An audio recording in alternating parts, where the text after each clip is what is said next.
जय हिंद साथियों, मैं हरिवंश आप सभी का स्वागत करता हूं आपके अपने चैनल द साइंस कॉन्सेप्ट पर। आशा करता हूं आप बहुत अच्छे होंगे, अपनी तैयारी बहुत अच्छी तरीके से मन लगाकर कर रहे होंगे। आने वाली रेलवे की परीक्षा हो, चाहे एसएससी की परीक्षा हो, अर्थात जिस परीक्षा के अंदर साइंस पूछी जाती है, वहां इसके माध्यम से यानी कह सकते हैं ये क्लास आपके लिए बेहद इनफ है। इससे बाहर कुछ नहीं आने का, ठीक है भाई। मतलब थ्योरी आपको इसके अलावा कहीं भी पढ़ने की आवश्यकता नहीं है।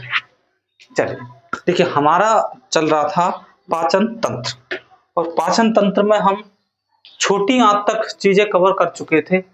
अभी हम आज पढ़ाने वाले हैं आपको बड़ी आंत के बारे में। क्या पढ़ेंगे आज हम? बड़ी आंत, ठीक है भाई।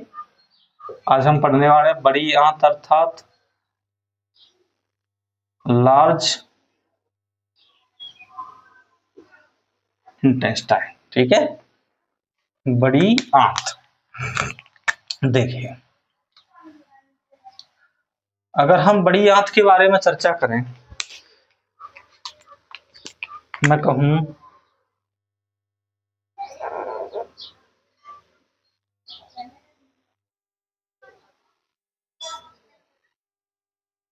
बड़ी आंत, देखो सबसे पहली बात तो यही है कि बड़ी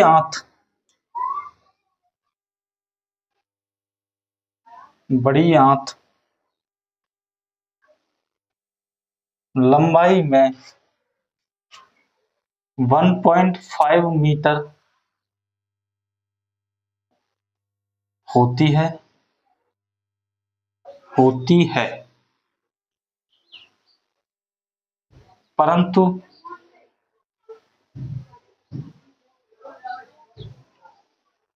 चौड़ाई में छोटी आंत से अधिक होती है। परंतु चौड़ाई में यह छोटी आंत से कैसी होती है? अधिक होती है। यानी कह सकते हैं कि छोटी आंत से चौड़ाई में अधिक है लेकिन लंबाई में कम है, क्योंकि छोटी आंत की लंबाई तो हमें पता है कितनी थी भाई। छोटी आंत की तो लंबाई ओवरऑल 6.25 मीटर थी, ठीक है। चलिए इसके बाद देखिए, इसमें पाचन संबंधी कोई कार्य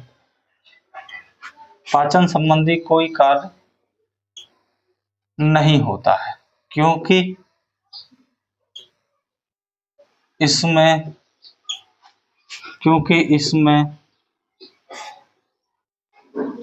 एंजाइम नहीं पाए जाते। देखिए, हमें ये पता है कि पाचन में सहायक कौन होते हैं? एंजाइम। जब इसमें एंजाइम ही नहीं पाए जाएंगे तो पाचन होगा, ठीक है भाई। अर्थात इसमें भोजन से संबंधित पाचन का मतलब कोई कार्य नहीं होता है, ठीक है भाई। आगे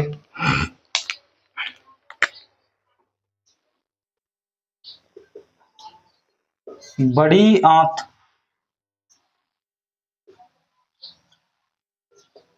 तीन भागों में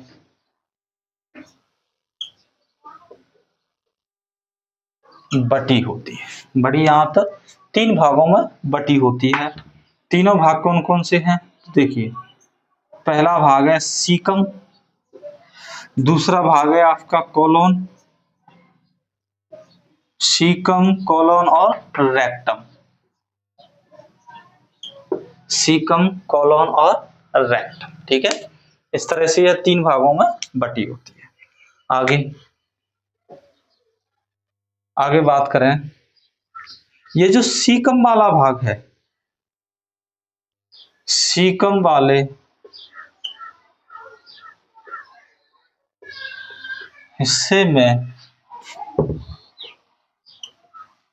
एक उंगली के समान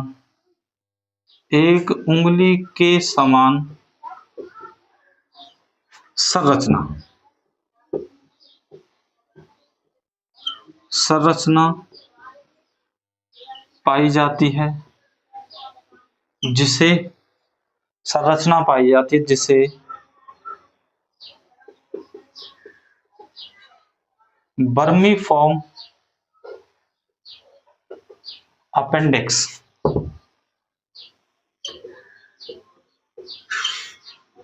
कहा जाता है। ठीक है। अच्छा, यह जो वर्मीफॉर्म अपेंडिक्स है, ये एक अवशेषीय अंग है। ठीक है। मैं कहूं तो अपेंडिक्स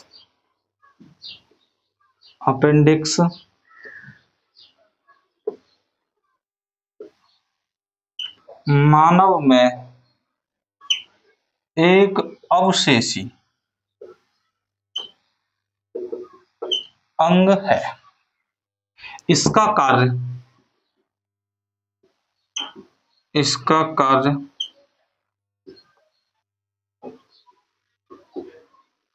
सेलुलोज को पचाना। इसका कार्य क्या होता है भाई? सेलुलोज को पचाना। अब देखिए, इसका कार्य है सेलुलोज। सेलुलोज मीन्स होता है जो वैसे जीव जंतु जो पेड़ पौधे खाते हैं या पेड़ों की छालों को खाते हैं, उनमें निकलता है सेलुलोज। भाई मानव के तो भोजन में, या मानव तो सेलुलोज खाता नहीं, लेकिन ये माना जाता है कि पहले कभी वर्षों, या कह सकते हैं करोड़ों वर्ष पहले, जब मानव जमीन पृथ्वी पर आया हुआ था, उस समय ये चीजें मानव खाता था। तो इस वजह से ये अपेंडिक्स वाला हिस्सा था। उस समय ये बड़ा था, अभी छोटा होता जा रहा है, क्योंकि डीएनए कहता है भाई, डीएनए का जो डबल हेलिक्स मॉडल है, उसके अनुसार आप किसी भी चीज का इस्तेमाल कम कर देते हैं अपने किसी भी अंग का, तो वो ऑटोमेटिक ही कम होने लगता है। ठीक है। चलिए आगे।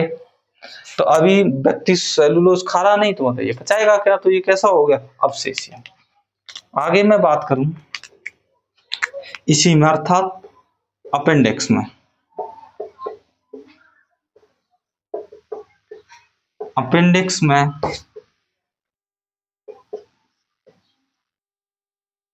कभी कभी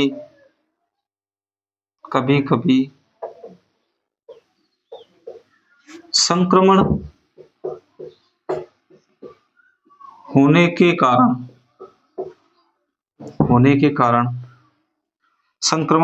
कारण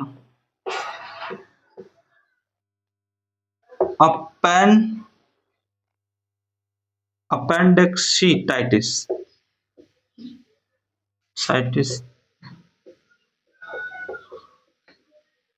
बीमारी हो जाती है, जिसे बाद में इसको ऑपरेशन वगैरह द्वारा जाके सही करवा लिया जाता है। ठीक है। देखिए, अब ये बात आपकी ऐसे समझ में नहीं आएगी, इसको समझाने के लिए हमें चित्र की सहायता पड़ेगी। तो अगर इतना आपके समझ में आ गया है, तो मैं अब ये मिटा रहा हूं, फिर आपको चित्र के माध्यम से मैं समझाने का प्रयास करता हूं कि भाई कौन कौन से हिस्से कहाँ पे और अपेंडिक्स कहाँ पर जाते हैं।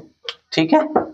आशा है आप साथ ही साथ उतारते चल रहे होंगे, अन्यथा आप बाद में भी क्लास से उतार सकते हैं। ठीक है भाई। चलो देखो,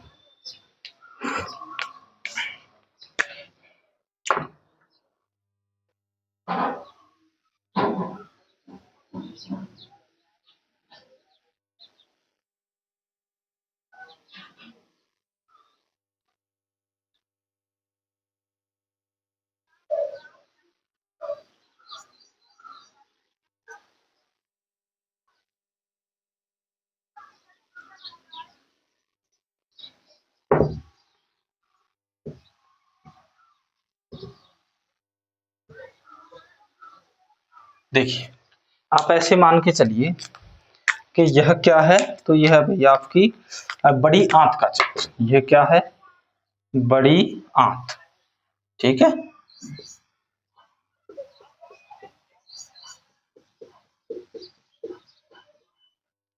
बड़ी आंत, यह आपको देखने में कुछ इस तरह से दिखाई देती है। ठीक है। अब देखो, इस बड़ी आंत में जो मैंने ये वाला हिस्सा बनाया है, इसी वाले हिस्से से देखो,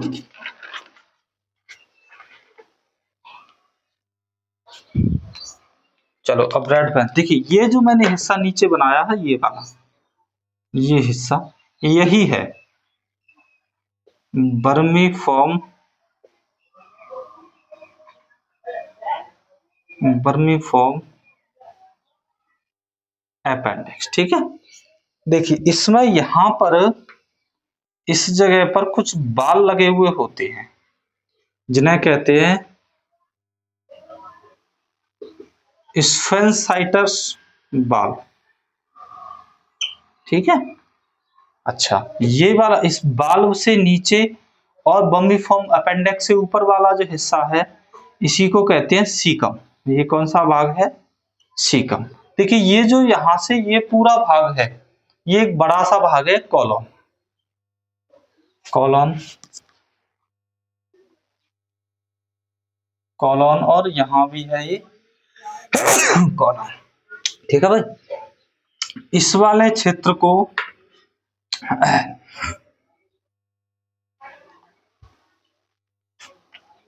देखो, ये वाला जो हिस्सा है ये वाला हिस्सा है आपका रेक्टम। ये कौन सा हिस्सा है?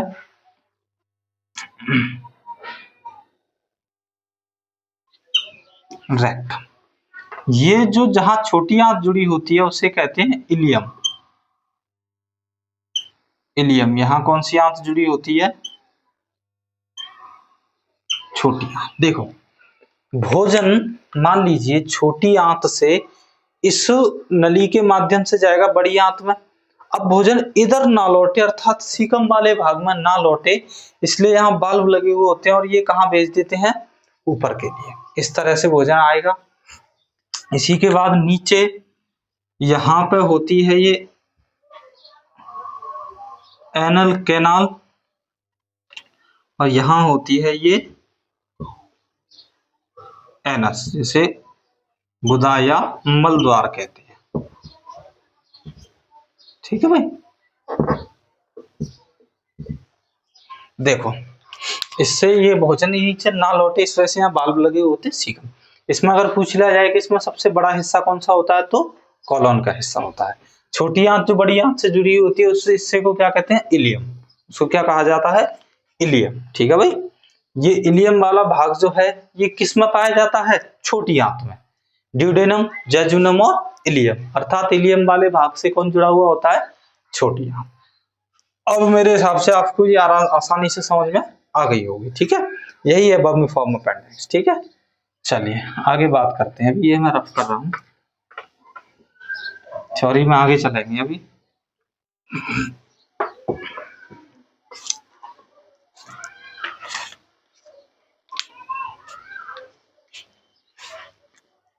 आगे लिखें।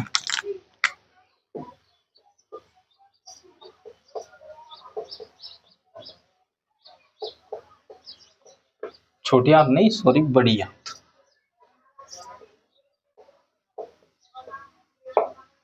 बड़ी आंत के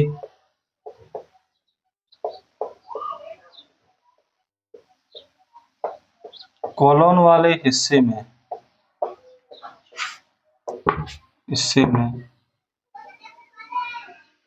कुछ सहजीवी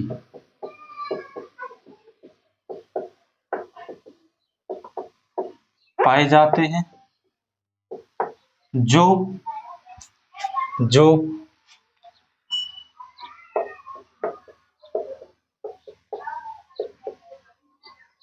विटामिन ए, जो विटामिन, सॉरी ए नहीं है इसमें, जो विटामिन B3, B6, B12 और विटामिन के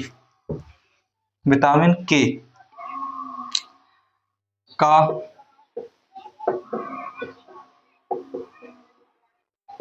निर्माण करते हैं, जो विटामिन के का निर्माण करते हैं। अर्थात मैं कहूं तो यह विटामिन कुछ मात्रा में जो हमारे बड़ी आंत में भी इनका निर्माण होता है। ठीक है भाई, और जो वसा में घुलनशील विटामिन होते हैं A, D, E, K, ये कहाँ पर निर्माण होता है इनका? तो इनका लीवर में भी निर्माण होता है। ठीक है, यहां तक समझ में आ गई है। चलिए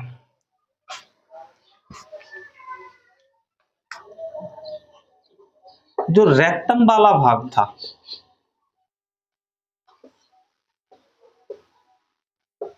रेक्टम वाले भाग से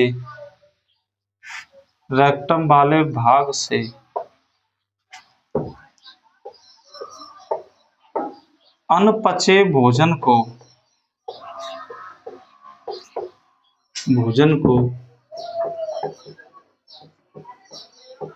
शरीर से बाहर निकाला जाता है तथा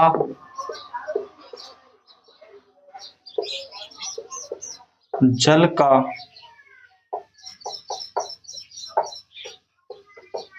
अवशोषण किया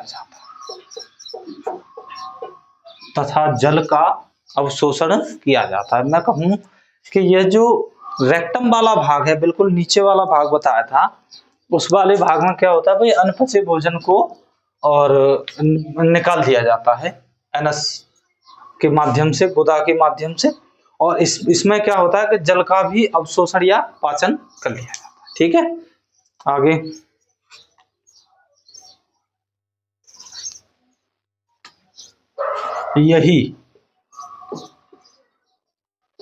यह जल और खनिज लवणों का पाचन और अवशोषण करती है तथा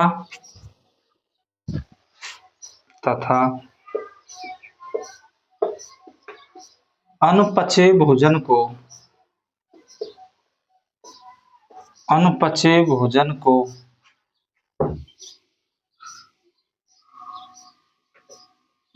कुछ समय के लिए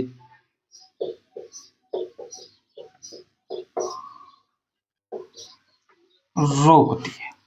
अनपचे भोजन को कुछ समय के लिए वहीं रोक लेती है। इसलिए आपने देखा होगा कि कोई व्यक्ति भोजन करे, उसके जस्ट 10-20 मिनट या 1 घंटे में तो फ्रेश होने जाएगा नहीं भाई, मल त्यागने में काफी समय बाद जाता है। तो खाना कहाँ पर रुका हुआ होता है, तो रेक्टम वाले हिस्से में खाना रुका हुआ होता है। ठीक है, मैं कहूं कि बड़ी आंत का सबसे बड़ा भाग कौन होता है भाई, कॉलम। सबसे बड़ा भाग कौन होता है, कॉलम का होता है। इसका कार्य क्या होता है, कुछ सहजीवियों का निर्माण करना, ताकि वो विटामिन B3, B6, B12 और विटामिन के का निर्माण कर सके। ठीक है, यहाँ तक समझ में आ गया आपकी में। चलिए फिर आगे चलेंगे। अगर यहाँ तक समझ में आ गया है तो देखिए, बड़ी आंत जो होती है, वो बड़ी आंत का जो बनावट होती है वो उस हिसाब से होती है कि वहां खाना रुक रुक कर आराम से जाए, क्योंकि इसमें क्या होता है भाई, इसमें से जल का अवशोषण भी करना है, इसलिए उसका आकार उसी हिसाब से डिजाइन किया जाता है। ठीक है भाई, यहाँ तक समझ में आई है चीजें। ये थी आपकी बड़ी आंत। बड़ी आंत हो गई आपकी कंप्लीट। आशा करेंगे आपके बेहतरीन समझ में आया होगा।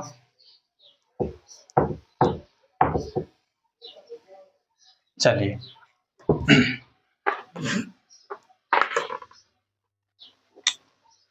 देखो, हमने यहाँ पर पाचन तंत्र में लगभग बड़ी आंत तक कंप्लीट कर चुके हैं। अभी इसमें जो पाचक ग्रंथियां हैं उसमें आपका लीवर है और अग्नाशय है। प्रयास करेंगे उनको भी कंप्लीट करने का, लेकिन नेक्स्ट क्लास में, चाहे वो क्लास अगली ही होगी, परंतु अगली क्लास में मैं ज्यादातर यह कोशिश कर रहा हूँ कि एक टॉपिक को एक ही क्लास में बता दिया जाए, ताकि आपको समझने में बेहतरीन तरीके से, आपको समझने में जो है कोई दिक्कत ना हो। ठीक है भाई, चलिए मिलेंगे नेक्स्ट क्लास के साथ। तब तक के लिए जय हिंद, जय भारत।